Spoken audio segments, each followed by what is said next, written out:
What's going on, everybody? Welcome back to GmiasWorld. And as I told you guys in the prior video, we're going to be going ahead and giving, Richard Sherman a tryout to replace Byron Jones permanently. So if you've watched the last video, you could go ahead and write the number 3 in the comments so I know that you know and you're going along the timeline. If you have not, you could go back and check out the previous video and kind of see what we were doing, trying to figure out with this whole Richard Sherman thing. Is he worth it right now, this late in the season? Now, looking at those numbers, you could kind of see, all right, cool. The dude has really suitable numbers. Like, it's not like the dude's garbage. Like, the dude can go out there and ball. Not a goal 99. I give you guys that, okay? 96 speed, I understand that. 96 excel, great. I understand that as well. But everything else that he has, he should be able to make up for that. We're going to have to put him in certain type of zones. Obviously, we don't want to keep him in strict man coverage. We want to keep him in zone if that's something that we can do. We got to be smart with it because he's not going to, just stand there and, pretty much stay with the player the whole entire time. He doesn't have that speed to kind of, overtake the opponent, but he can be around and he can hover. And he's a big player. He can probably jump up there, get some picks that we otherwise could not get with Byron Jones. So we have to go ahead and see what we can do first. We can't just assume that the dude's garbage anymore. We got to look at it because Byron Jones has really been aggravating me. And I'm not going to lie, I know he's been aggravating a lot of you guys as well. And some of you guys have tried out Champ Bailey. You've tried out a lot of, some of you guys still rocking with Rod Woodson. I just don't feel like I need to go and do those things. You know what I'm saying, bro? Like Champ Bailey, like his name don't ring bells in prison cells. You know what I'm saying, bro? Like I had to go out and get somebody that I think could go ahead and make a difference, even though some people may not be favorable to him because of his speed and his excel. But we're going to check that out for ourselves because we got to know. You see what I'm saying, bro? Like, we got to be able to figure this out. Like, yo, all right, is the dude garbage? Is he not? Like, what's the deal? And I think that by the time we're done with the tryout, we'll be able to see exactly what he's all about. And that's one of the bigger deals that I wanted to point out to you guys. Is he a guy that we could actually go with? Is he a guy that we can stay with for the entirety and the remainder of the year? Now, he may get another card, but it's probably not likely. But if he does, more than likely he would be a 99 speed and 99 everything, just like Byron Jones. So it would actually work out for us a lot easier if we were able to do that.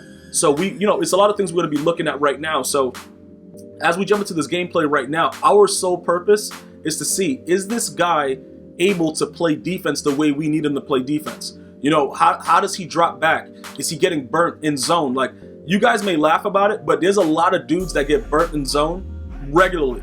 Like, it's like, okay, cool, you're in zone coverage, you got a decent zone, but you're getting burnt. Like, what's going on? And the reasoning behind that is there's a lot of different variations of the zones. Some zones play like man, some zones just drop back. You guys have to figure those things out when you're playing with specific players. You can't just come out and try to run the same defense that you see me run and wonder why you get burnt deep for 6. Because I'm doing a lot of adjustments with the players. Like, you'll see dudes scream, but every single time you got to do the quick adjustments to see and make sure that players are where they're supposed to be. Right there, I get dotted uncontrollably. Good job right there with the tackle, though. This guy right here with this ugly uniform right here, dog. Like, every time I see this uniform, I go into a blind rage because I don't know why people would wear it. It's like really stupid. It's like somebody just had a lot of paint and just threw it on the wall. And it's like, yo, all right, let's do this. Like, what is this, bro? But it is color smash, so it is what it is. But again, we're gonna go ahead and try to, in the first series right there, we couldn't really see what he was all about. We couldn't really tell like what the situation was. So that was a major. That wasn't something that we could kind of gauge with the first drive. So I was very excited as Grunt goes there and just mosses him uncontrollably. I wanted to just get on defense and see what he's doing. And I want dudes to try him because I want to see how he reacts. Because it could be a thing. That play rec could be a thing. Like, a lot of the things that didn't matter in 19 as much matters now. For instance, if your guys are not specifically geared to pass rushing, you can't pass rush with them. Madden 19, you could. Like, I was getting away with doing whatever I wanted. Like, dudes are screaming no matter what. Now they'll just get stood up. So EA is on to something as far as making the attributes matter with the O-line versus the D-line. It's starting to get a little bit more realistic. And, I learned that with my Navarro Bowman gameplay. Because a lot of people that come to the channel, they don't understand. You have to look for some of the things that just work. It doesn't have to make sense, but it has to work. And that's what Madden is. Because a lot of the things that work doesn't make sense, like, realistically. Like, he just held on to that. And I gave him, bro, that hit stick was from hell. But he'll hold on to it. Like, some things just don't make sense. And we find ways to make it make sense for us. So we do different things. We try to understand, the mechanics behind certain things. and why people do what they do, like why the players react the way they do. Like the dude was doing a hit stick for no reason, and then he still tackled me, even though he whiffed on it. It's a lot of things that go on in the game. So if we can somehow make Richard Sherman a dominant force on the other side, that's going to be a huge deal, because his lack of speed and everything else about him, that's going to make it so that regardless of what's going on, remember, he's stronger, he's heavier, he has certain type of intellect with his, with his play rec and everything. He can absolutely 100%, make the left side of the field something that nobody wants to go towards. But again, if there is another corner that's released that is similar and big or whatever like that, we would, probably take a dabble. But I don't know if there's any other corner that's going to be released that's going to be able to do that. Now, remember this though. Ronnie Lott is kind of unique. Some of you guys were asking about Ronnie Lott, like, is that going to change the game? What's going to go on with that? See, Ronnie Lott is a different type of situation because he actually is a decent corner as well. Which, you know what I'm saying? So that might be something you can do because he has more of corner capabilities, but I would be very, very careful about just doing that. Like, it doesn't make any sense. Now, Richard Sherman stayed with Torrey Holt, but Torrey Holt is garbage in this game. So unless he's running like out routes, in routes and all kinds of routes with the routes, he's not that good. Like, he's not a streak runner. So this guy just ran a streak, and I don't know why he did it. But you can still see, everybody knows that Torrey Holt is chemmed to a 99 speed. So because he's chemmed to a 99 speed, and we know that Richard Sherman has a 96, to see him stay with them like that, even with the help over the top, was pretty good for me right there, because it's giving me ideas now. Because now I can feel comfortable with certain things. Like right here, he just gets right around him. Good job, Sherman. With the way that everything is, we can now start to get really, really crazy with our defensive schemes. But I'm just watching Sherman and the way that he's playing it. You guys understand, right? In the tight formations, you see like how he's dropping back and he's still right there. I know I got the pick, but Sherman was going to still be around that out route. You know what I'm saying? So he's not a guy that you're just going to be able to burn deep. Right here, get picked up. Oh, all right. Oh, bro, all right, cool. I don't know what I was doing. Oh, yeah, I remember. In this game, I was like kind of labbing different ways to do the catch. And, with this guy, he was clicking on and just running away. A lot of people don't have user, and then they realize that the CPU won't do it. So they have to click on themselves, and they're very horrific, as you just seen right there. And then obviously, right, I don't know what he's doing there. When dudes know they're going to lose the game, they just start dancing in the end zone. Maybe it's a way of waving the white flag. I don't know what they're doing, but I don't really have time for the foolishness. So I'm just trying to get the ball back and just score and just, see if this guy will quit the game. Because, like seeing him do that, like, I'm like, what are you doing? Like, you know what I'm saying? Like, is there a point to what you're doing right there? Because it just doesn't make any sense. But he wanted to continue to do ridiculous stuff. He wanted to throw me a pick. I'm standing right there in a completely different color uniform. And my man just threw it anyway. See, those, and then he pauses the game. I don't know what he's doing. Like, there were these things that are weird to me is like, the dude threw a Stevie, right? And I'm standing there for like 30 minutes. And then he pauses the game after the pick. And I'm like, but, bro, I'm literally standing there. Like, there's no reason to pause the game. Why are you pausing the game? You're dancing around in the end zone. You're an absolute idiot, like absolute. And then right here, see, this was weird for me. Right here, you see like those animations that go on. You have to be able to understand like that. That's the one thing that EA I think tuned up, because they don't want you to always be able to get that catch. And right now, with the way that just worked, you can see that I'm maneuvering my players a little bit differently because I'm up. So now is the time. Oh, okay, yeah, pick it up then, run it for 6. Now is the time to experiment. You see what I'm saying? Because this guy, I already know based on like his actions of like running around in the end zone and being a weirdo, that he's not gonna be a threat. Like, he's not doing anything. So now it's the time to kind of figure out like, all right, does this work? Does this work? And stuff like that. So you're gonna see several times throughout this gameplay where I'm trying to catch the ball in different, like it's gonna be different.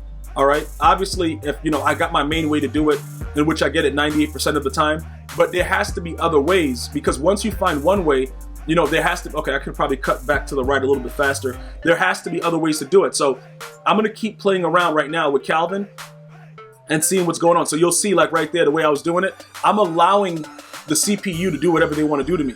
That's what I'm doing right there. Like, I'm literally allowing it. And then this idiot, he's just throwing the ball up.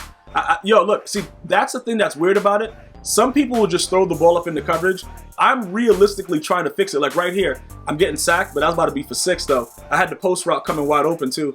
The post is gonna be wide open, man, and he just sacked me. Like, bro, straight sack lunch, bro, sack lunch action. I would just go for 6 right here. Like I said, regardless of what you're trying to lab and figure out in the game, you need to always have a fallback plan. Oh, okay, tug of war. Like, what are we doing over there? I don't know what was going on. Like, did you invite me to the game? Like, Barry, what's good? I don't know what was going on right there, bro, but low key, it was kind of ill, though. All right, so let's go ahead and jump back into more gameplay and see what this guy's doing. And, you know, we'll go from there. What are we doing here? All right, look. All right, we kicking the ball back off to this guy. Is he going to go ahead and run around in the end zone again or something? I don't know what this guy's doing. Like, it's just, bro, if you're going to do this, you might as well just, you know, go to the concede button and do what's right. Like, why are you wasting everybody's time? All right, now he's running back out with Renfro. All right, cool. All right, let's see what else we got going on right here. So, watch Sherman. Okay, I can't even say watch Sherman. Like, I got cut off. Watch Sherman picked him off again because, oh, you pausing the game? All right, cool. Whatever, man. Do what you got to do. What do you want to do? Like, I don't understand. Why does this guy keep pausing the game? All right, let me throw this post route and throw a pick real quick. All right, cool. What I'm trying to figure out is what Sherman is doing, right? The different coverages that I have Sherman in, I want to know if he does other things.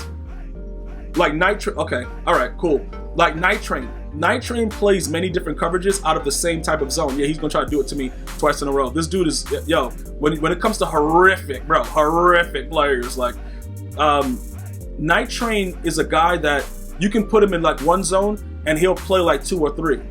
I'm trying to see if that's the case on the left side with Sherman. Right there, you see he gets right off the block for the run play. So they're giving him love in the run game. Right there, you see the way he was playing that on the left side. Watch him. Just watch Sherman, bruh. Like, the dude's a monster. Like, he's ready to go all the way back in different versions of blue zones and stuff like that. So I like what he's doing. I like the play rec aspect of it. So he probably is going to be the reason that Byron Jones is raid sold, not Champ Bailey. He's probably, like, I think I'm going to go ahead and keep him and see what's good. All right, he's just throwing his guys on the ground. Yeah, this guy, man, look, I'm not about to sit here and try to score 100 points, man. I'm not doing that. Like, you guys already seen that. These guys come out, and they know they're getting blown out, and they just try to make the score, you know, make the score get wild. Like, all right, then he's pausing the game. It's like a lot of weird stuff going on. I really just, oh, okay, yo, bro, throw them bows then. Throw them bows. Cool. I'm not going to be sitting here playing weekend league games for 7 hours because the guy wants to come out and lose by 100 because that's a fetish that he has. Like, I'm not here for that. So, you know, pretty much we're going to go out here, dominate him again, and just try to get the game over with. We dropped the 50 burger. You know what I'm saying? Dude's garbage. We got to keep it moving. Like that. That's pretty. Oh, okay. He's still doing that. Nice, man. Nice. All right. So, like I said, looking at the way Richard Sherman is playing over there. Okay, so what is he in right there? Oh, I left everybody open on the left side. Okay, he just ran around. Okay. All right, cool. All right, so he's going to go ahead and do that. I'm going to go ahead and fall on the ground because I don't want to keep running back and scoring and stuff like that. So that gets really boring.